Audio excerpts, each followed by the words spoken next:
Hello everybody and welcome again to Take a Look Hearthstone, where we're going to be checking out Wings 2 and 3 of the new expansion from Blizzard, One Night in Karazhan.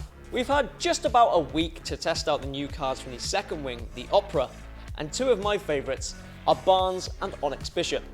Now Barnes is a 4-mana 3/4 that summons a random copy of a minion that's in your deck, but as a 1/1, so something with a Death Rattle or something like Ragnaros is going to be absolutely fantastic. And at first I thought this would just be a little bit of a gimmick, but people have been building decks to make sure you have a high percentage chance of pulling something that's going to be absolutely game changing. I mean, similar to Tuskar Totemic, there is a high roll chance that you're going to get something that is really going to help you in the early game. And actually it synergizes very well with my second card, Onyx Bishop. It's a 5-mana 3/4, but it resurrects a minion that's died already. So let me paint a picture for you. Turn 4, you play Barnes, you get Ragnaros. Just a 1/1 Ragnaros, just a small one. It deals its 8 damage. The opponent removes it, but then you play on turn 5 Onyx Bishop, and you resurrect that Ragnaros as an 8/8. Absolutely crazy. I think Resurrect Priest is so much fun, and a lot of people are going to be using it on ladder. And to be honest, I think we got Priest wrong, so maybe Purify is going to be a good card.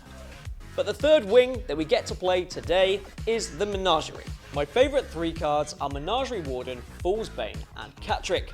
Menagerie Warden is a druid card. It's a 6-mana 5/5 body, but its battle cry is you choose a friendly beast and you summon a copy of it. So forget Resurrect, you can just decide what you want on the board. I mean, turn 5, let's say you have Stranglethorn Tiger. You then play this on turn 6, you're rewarded with 3 5/5 bodies after you've summoned a copy of it. I think this is fantastic for Beast Druid, of course. We saw cards like Enchanted Raven earlier in the expansion, so Beast Druid's had a massive lift, and I wouldn't be surprised if it becomes a top tier deck. I'm really excited to get my hands on it. Speaking of excited, my second card is Fool's Bane, and the reason why I'm excited is because we've not really seen anything like it before.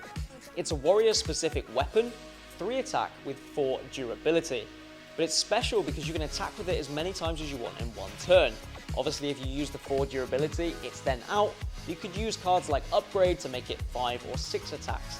Now, something like Warrior, where you have a high life total anyway, you can probably sacrifice your life total to remove the board like that. And I wouldn't be surprised if this card finds its way into something like Control Warrior.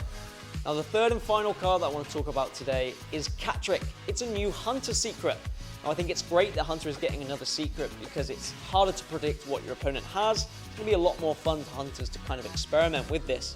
But what the secret does, you play it, and when your opponent uses a spell, you summon a 4/2 Panther with Stealth.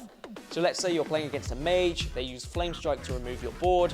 After your board has been cleared, you get a nice 4/2 beast with Stealth on your board that you can use to go face. So those are all the cards that we've got today. Join us next week, we're going to be looking at the 4th wing of the One Night in Karazhan expansion, the Spire.